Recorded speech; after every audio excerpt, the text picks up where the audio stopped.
그다음에 뭐 런타임이라든지 RST 펄스, 런 펄스, 맥스 펄스 이런 것들이 이제 6개가 설명 변수가 되는 그런 겁니다.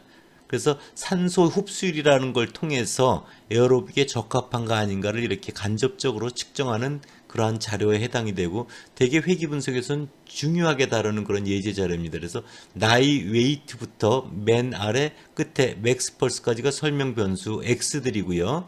OXY가 반응 변수 Y다. 이렇게 여러분들 먼저 보면 됩니다. 자료에 대한 설명 다음에 다음 페이지로 넘어가 볼게요. 이럴 경우 보면은 여러분들 회귀 분석을 눌러보면 이제 산소 흡수율이 그래서 OXY가 Y로 와 있고요.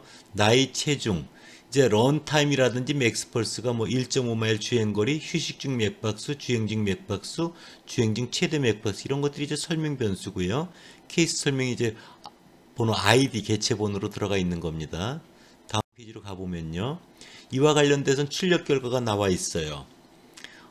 출력 결과는 여러분들 먼저 계수 부분을 보면요. 비표준화 계수 B라고 하는 거 보면 상수항, 절편항이 102.915죠. 그래서 이렇게 여러분들 예측식을 먼저 구할 수 있는 거죠. 산소 흡수율은 102.915 빼기 0.227 곱하기 나이, 마이너스 0.074 곱하기 체중, 마이너스 2.629 곱하기 1.5마일 주행거리, 마이너스 0.021 곱하기 휴식 중 맥박수, 마이너스 0.370 곱하기 주행 중 맥박수, 플러스 0.304 곱하기 주행 중 최대 맥박수. 이것이 첫 번째 하게 되는 우리가 회기식, 추정된 회기식입니다. 그 다음에 옆에 표준 오차 오류는 지워버리고요. 표준화 계수 베타라는 걸 보면은 그 중에 어떤 설명 변수가 상대적으로 영향이 큰가, 그 크기까지 볼 수 있죠. 1등이 뭐예요? 주행 중 맥박수가 제일 크네요. 그 다음에 뭐예요? 2등이 1.5마일 주행거리네요. 3등은 주행 중 최대 맥박수 0.522가 있고요. 그 다음에 4등이 마이너스 0.22인 나이가 되고요. 그 다음에 체중이 마이너스 0.116, 그 다음에 휴식 중 맥박수 마이너스 0.031. 이건 거의 영향이 없네요. 이런 크기 순서대로 산소 흡수율에 유한 영향을 미치고 있다. 이런 걸 볼 수 있고요.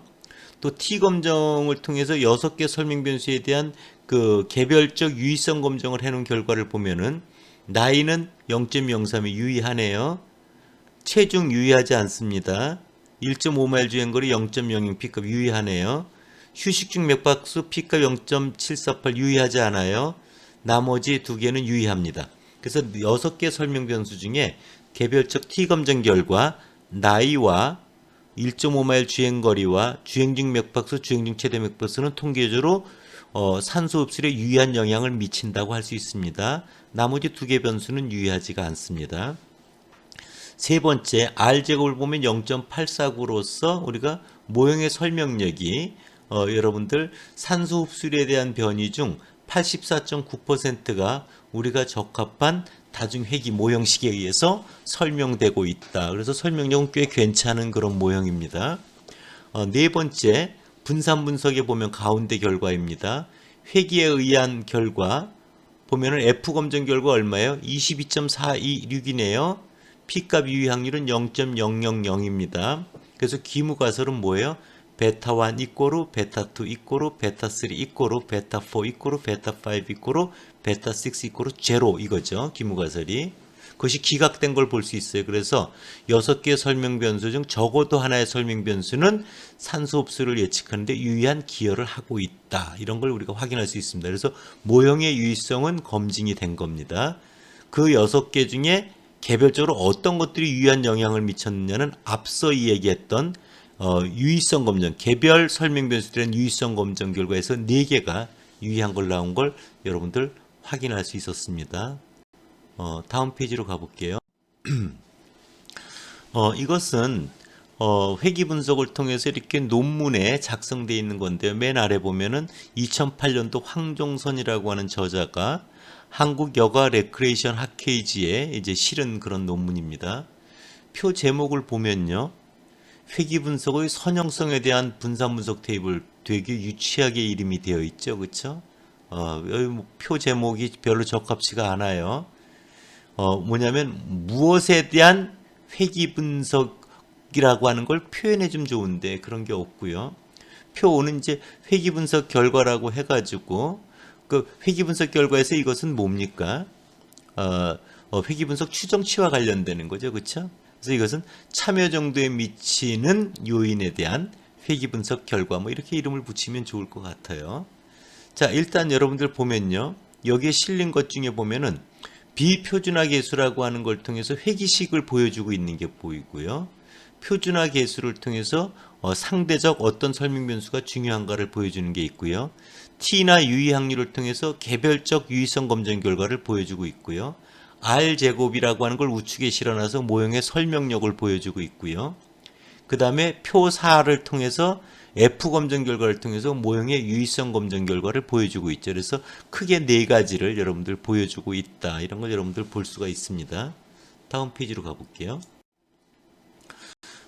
이것 또한 한국행정론집이라고 하는 2008년도 신경섭이라고 하는 그 사람에 의해서 쓰여진 그런 논문의 그 결과입니다. 그래서 표 7이라고 해서 거기 이제 차원이라고 되어 있는데요. 차원이라고 하는 것은 뭐 이런 거잖아요. 만족도를 조사한다면 만족도의 하위 차원에 뭐 신체적 만족, 뭐 이런 것도 있고요. 사회적 만족, 뭐 이런 것들도 있고 여러 가지가 있지 않겠어요? 그런 것들을 이제 하위 차원이라고 합니다. 그 차원에 설명 변수가 한 개 있는 경우도 있고요. 지역 환경 요인이라는 차원에는 설명 변수가 4개나 있네요. 그렇죠? 거기도 보면 비표준화 계수 B를 통해서 회귀식을 추정한 걸 보여줄 수 있고요. 표준화 계수를 통해서 어떤 설명 변수가 더 큰 영향을 미치는가를 볼 수 있고요. T값하고 유의 확률을 통해서 설명 변수의 개별적 유의성 검정 결과를 보여주고 있고요. 맨 아래 주라고 해가지고 지식 공유, 회귀 모형의 결정계수 R제곱, 는이 빠졌네요. 등호 0.502가 있어요. 수정된 R제곱 는 해서 모형의 설명력이 보여지고 있죠. F값 땡땡 32.016 이런데 이건 이제 모형의 유의성 검정 결과인데 F값만 보여주면 안 되죠. 거기에 유의 확률 P값을 표기해 줘야 되는데 그걸 안 한 게 조금 약점이네요. 그리고 표 제목은 지식 공유 행위에 대한 회귀 분석 결과 뭐 이 정도 적어주면 되는 것 같습니다. 다음 페이지로 갈게요. 지금까지가 우리가 다중회귀 분석에 대한 그 이해를 한 3개 다뤘고요. 또 그것을 활용한 다른 학문 분야에 있는 사람들의 이제 논문 결과를 실은 걸 여러분들 볼 수가 있었습니다. 적합한 회귀식, 개별 유의성 검정, 회귀계수 유의성 검정 결과, 모형의 설명력, 그 다음에 모형의 유의성 검정, 이 4가지가 반드시 결과에 실려야 된다는 걸 여러분들도 꼭 기억을 해주기 바랍니다. 슬라이드 7쪽부터는요, 곡선 추정이라고 되어 있는데 이것은 선형 회귀 분석이 아니라 비선형, 즉 비선형 회귀 분석과 관련되는 내용인데요. 이거 되게 유용합니다. 저도 이것을 KT 통신사와 관련해서 직접 일도 한번 해봤는데요. 한번 보세요. 이 자료는 뭐냐면요. 이동통신.sub라고 꽤 오래된 자료이긴 한데요. 휴대폰 가입자 수를 예측하는 그런 모형입니다. 자, 맨 왼쪽에 보면 연도가 나와 있죠. 1984년, 85년, 86년부터 2000년까지 나와 있습니다. 첫 번째를 갖다 시점 T를 1이라고 두고요. 1, 2, 3, 4, 5, 6, 7, 8에서 17년치가 나와 있고요. YT라고 해서 휴대폰 가입자 수가 27, 47, 71 해가지고 45700 나와 있죠. 98년, 99년, 2000년대는 값이 없습니다. 즉 97년도 자료까지를 이용해서 98년도 가입자 수는 얼마나 될까? 99년도 가입자 수는 얼마나 될까? 2000년도 가입자 수는 얼마나 될까? 2001년 하려면 뭐예요? 이어에 2002를 추가하고요. T에 18을 추가하고요. 그 옆에 점만 찍어주면 됩니다. 그러면 바로 여러분들이 4개년도의 휴대폰 가입자 수를 예측할 수 있습니다. 되게 유용한 사례입니다. 이럴 경우는 분석 메뉴에 회귀 분석을 들어가면요. 두 번째 본 거기 곡선 추정이라는 거 보이세요? 네, 곡선 추정을 누르시면요. 뒷페이지를 가볼게요. 곡선 추정에 보면요. 먼저 종속 변수 우리가 하려고 하는 게 휴대폰 가입자 수 YT라고 하는 거고요. 독립 변수는 T입니다. T. 케이스 설명은 이제 연도죠. 그 아래 여러분들 보면은 방정식을 구할 때 상수항을 포함해라. 뭐 모형 적합한 걸 이제 도표로도 그려달라 이런 게 있는데 그 모형에 보면요. 체크한 걸 보세요. 선형 모형 체크돼 있죠. 이게 여러분들 알고 있는 선형 회기 모형을 말합니다. 선형 회기 모형. 그 옆에 보면 성장 모형도 있고요. S자 모형도 있고요. 지수 모형도 있고요. 로지스틱 모형도 있고요. 이런 것들이 많이 이용되는 모형입니다. 이런 것들을 여러분들 할 수 있고요. 그 저장 버튼을 누르면요. 거기에 저장 예측값 찍어달라 이런 거죠. 그리고 실질적인 차이, 잔차가 얼마나 되는가 찍어달라. 그리고 이제 예측 구간, 개별값에 대한 예측 구간도 찍어달라. 이런 걸 이제 펴내고 저장이면은 우측에 값이 쫙 찍혀 나오겠죠. 그래서 여러분들 그걸 한번 확인해 보도록 할게요. 곡선 추정에 여러분들 보면은 거기에 S자 모형이라고 하는 거 많이 이용되는 거예요. 성장 모형, 크로스 모델, 지수 모형, 그 다음 로지스틱 모형은 이러한 식에 의해서 추정이 된다. 이렇게 여러분들 보면 됩니다. 그래서 베타 제로, 베타 1 값만 구하면은 예측 식 값을 바로 구할 수가 있죠. 네, 그렇게 여러분들 생각하면 됩니다. 다음 페이지로 가볼게요. 결과가 나와 있습니다. 결과가 나와 있습니다. 먼저 출력 결과의 아랫부분을 보세요. 동그라미 값들이 데이터 값들입니다. 거기에 보면은 여러분들 맨 아래에 이렇게 기울기가 완만한 직선이 보이죠? 직선. 직선이 보일 겁니다. 이 직선이 바로 뭐냐 하면요. 선형 회기 모형 한 거예요. 선형 회기 모형 한 거예요. 그 다음에 동그라미로 되어 있는 커브가 그려져 있죠. 커브가 보면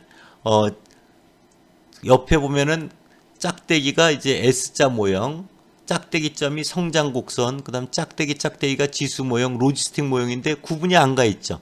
네 가지 어떤 모형으로 하더라도 결과가 거의 똑같기 때문에 그렇게 된 겁니다. 자료값들을 거의 완벽하게 예측해내고 있다는 걸 여러분들 볼 수 있을 겁니다.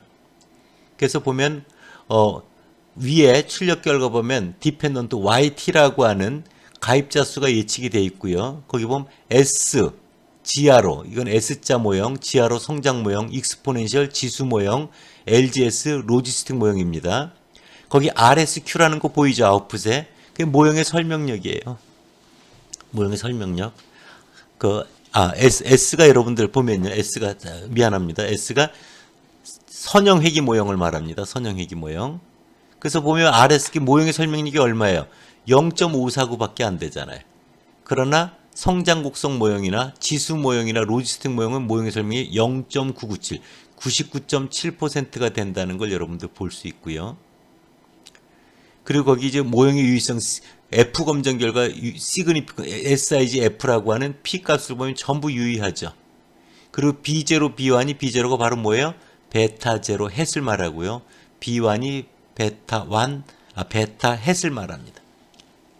그래서 첫 번째 식은 뭐예요? YT는 8.6918-7.3367T 이런 게 단순 선형 회기 모형에 의해서 예측된 거고요.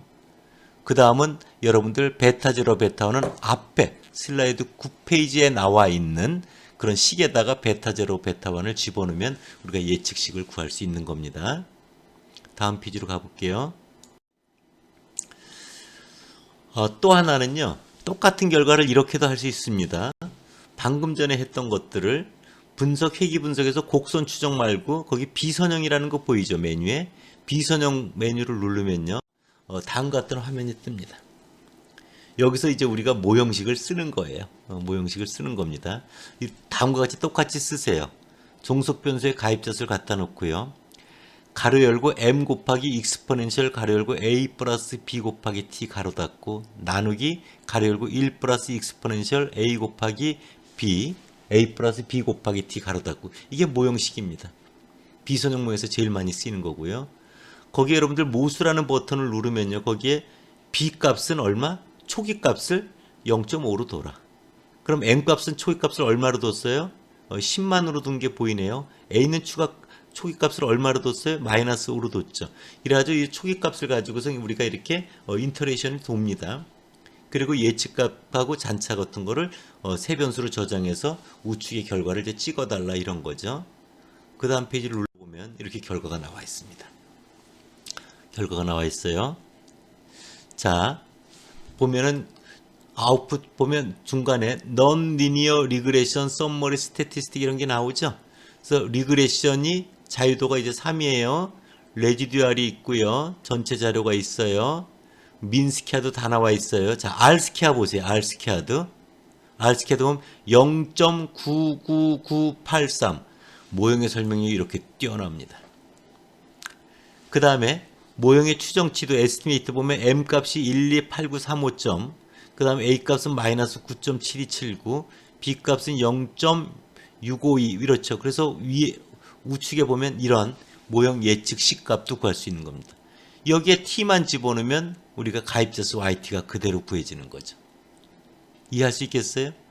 이런 비선형 회귀 분석은 이런 SPSS를 이용해서 이렇게 훌륭하게 구현된다는 걸 여러분들 꼭 기억해 두고 널리 이용하길 바라고요. 아마 사회 나가서 실무적으로도 비선형 회귀 분석 예측을 할 때 방금 여러분들에게 설명드린 이 내용이 커다란 도움이 될 거라고 생각이 듭니다.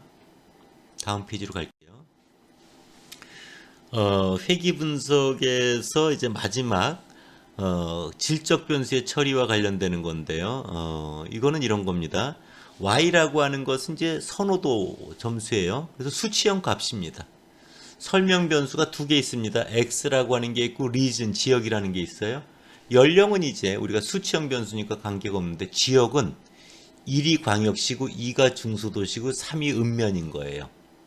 1 광역시와 2 중소도시를 더해서 3 읍면을 만드는 게 아니잖아요. 그렇죠? 그게 수치형 변수가 아니라는 거죠. 이런 질적 변수가 설명 변수로 포함될 때 우리가 회귀 분석을 어떻게 해야 되는가 이런 거죠. 이렇게 질적 변수가 포함된 회귀 분석을 하기 위해서는 가변수를 만들어서 처리해 주면은 해결이 가능합니다. 그래서 가변수라고 하는 것은 변수를 가상적으로 만드는 거죠. 그래서 그 아래 가변수를 더미 베리어블이라고 하는데 이렇게 되어 있습니다. 보세요. 광역시 중소도시 읍면이면요. 범주가 3개가 있죠. 그럴 땐 가변수가 2개 필요합니다. 범주가 4개 있으면 가변수가 3개 필요합니다. 범주가 2개 있으면 가변수는 하나만 있으면 됩니다. 그래서 범주수 마이너스 1개만큼 가변수를 만들어주면 된다. 이렇게 생각하면 됩니다. 그래서 여러분들 먼저 보면요. 가변수를 범주가 광역시 중소도시 읍면 3개이니까 2개를 가변수를 만들어 줄게요.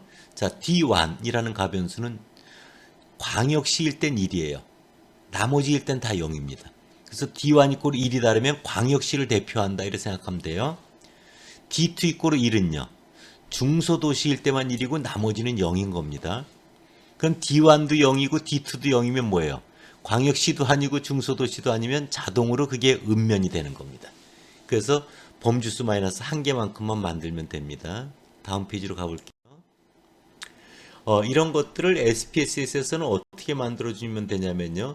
신텍스 문이라고 해서 가변수 SPS라는 신텍스 문이 있는데요. 거기 보면은 우측에 보면 컴퓨트 D1 이꼬르 0, D2 이꼬르 0이라고 두고요. if 가로 열고 리즌 이꼬르 1이면 D1 이꼬르 1로 돌아. if 리즌 이꼬르 2로는 D2를 1로 돌아. execute 실행해라. 그러면은 여러분들 현재 되어 있는 화면 OBS 관찰치 번호, Y는 선호도 점수, 그 다음 나이, 그 다음 지역, 1, 2, 3이었죠. 1이 광역시, 중소도시, 읍면 이런 거였어요. 이렇게 만들어주면요. 그 다음 페이지와 같이 이렇게 다 결과가 나옵니다. D1하고 D2가 만들어져 있는 거 보이세요? 자, 첫 번째 자료, 1번 자료를 보세요. 선호도 점수 46점, 나이 21살, 지역 1이면 뭐예요? 광역시잖아요. 그쵸? 광역시. 그래서 D1은 1이고 D2가 제로죠. 그럼 두 번째 자료 보면 리즌이 3이죠. 읍면적이니까 광역시도 아니고 중소도시도 아니까 00으로 들어가 있는 거 보이세요? 네 번째 자료 리즌 보면 2죠. 그래서 D2가 1이고 나머지는 0인 걸 볼 수 있습니다. 자, 다음 페이지로 가볼게요. 이럴 경우 이제 회귀 분석을요. 선호도를 갖다 Y로 갖다 놓고요. 독립변수의 연령과 가변수 D1, D2를 우리가 이렇게 포함시킨 걸 볼 수 있습니다. 그 다음으로 가볼게요. 여기 결과가 이래 나와 있습니다. 자, 출력 결과 18쪽 맨 아래를 보세요. 상수항이 있고요. 연령이 있고요. D1, D2가 있죠. 그래서 여러분들 보면은 먼저 지역이 1일 때를 보면요. 이런 거죠. Y 햇은 예측치 값은 선호도 점수는 상수항 14.334 더하기 연령은 1.830x 마이너스 광역시일 때는 D1만 1입니다. 나머지는 다 0이라서 마이너스 16.129 곱하기 D1이죠. 그래서 마이너스 16.129가 붙은 거고요. 두 번째 예측식은 지역이 중소도시에 대해서는 D2만 1이죠. 그래서 14.334 더하기 1.830x 마이너스 5.309 곱하기 D2입니다. D2가 1이라서 여러분들 그렇게 식이 나온 겁니다. 마지막 세 번째 음면 지역은 뭐예요? D1도 0이고 D2가 0이니까 14.34 더하기 1.830x 그 다음 뒤에 붙는 게 없어요. 그러니까 선호도 점수가 음면 지역에 비해서 중소도시가 마이너스 5.309만큼 적습니다. 낮아요. 그 다음에 광역시는요. 음면 지역에 비해서 마이너스 16.129만큼 선호도 점수가 낮다라는 걸 우리가 알 수가 있습니다. 그렇죠? 그러니까 어떤 제품에 대한 선호도 점수가 보면은 이렇게 그 음면 지역이 덜 까다롭다라는 걸 여러분들 볼 수가 있어요. 그렇죠? 그렇게 예측식을 볼 수 있고요. 뭐 모형의 설명력은 알제곱 보면 한 45% 정도 나온 걸 확인할 수 있습니다. 자, 그 다음 페이지로 넘어가 볼게요. 결과 해석을 해보도록 하겠습니다. 가변수.sav는 어떤 제품에 대해서 46명의 소비자로부터 선호도를 조사해서 얻은 겁니다. 연령과 지역 구분이 있었고요. 질적 변수가 포함되어 있다 이거죠. 이런 경우 그냥 지역을 갖다가 수치형 변수를 간주해서 그냥 회귀 분석을 하면은 이건 말이 안 되는 거예요. 왜냐하면 지역 구분은 광역시, 중소도시 음면 지역은 크기를 가지고 있지 않습니다. 범주인 거죠. 그래서 회귀 개수를 수치로 해석할 수가 없습니다. 이럴 때 SPS 신텍스문 명령문을 이용해서 가변수를 생성해 줘야 됩니다. 범주수 마이너스 1개가 생성된다는 걸 볼 수 있었고요. 그리고 출력 결과를 보면 변수 AG에 대한 개수층이 1.830이죠. 즉 뭐예요? 플러스니까 나이가 증가할수록 선호도가 증가한다고 할 수 있다는 거죠. 통계적으로 유의했습니다. 또 변수 D2에 대한 T 검정의 유의확률이 앞에 보면 0.2 사이로 유의하지가 않죠. 그러니까 중소도시와 음면 간의 선호도 차이는 유의하지 않다 이겁니다. 그래서 D2를 변수에서 제외하고 그냥 광역시와 중소도시 음면을 묶어서 이렇게 가변수를 하나만 만들어서 모형을 다시 분석해도 큰 문제가 없는 그런 결과입니다. 결론적으로 말하면 질적 변수가 포함되어 있을 때 회귀 분석은 바로 가변수를 만들어서 해결해야 된다는 걸 여러분들 꼭 기억해 주길 바랍니다. 그래서 회귀 분석에서 다중 회귀 분석, 단순 회귀 분석, 다중 회귀 분석, 그 다음에 곡선 회귀, 그러니까 비선형 회귀 분석이었죠. 그 다음에 질적 변수가 포함된 것, 가변수를 이용해서 회귀 분석을 처리할 수 있다는 것. 아마 이 정도를 알면은 여러분들이 사회 나가서 실무로 회귀 분석을 할 때 충분히 해결할 수 있다고 생각이 듭니다. 네, 5주차 강의를 들어주셔서 여러분들 감사합니다. 이상 마치겠습니다.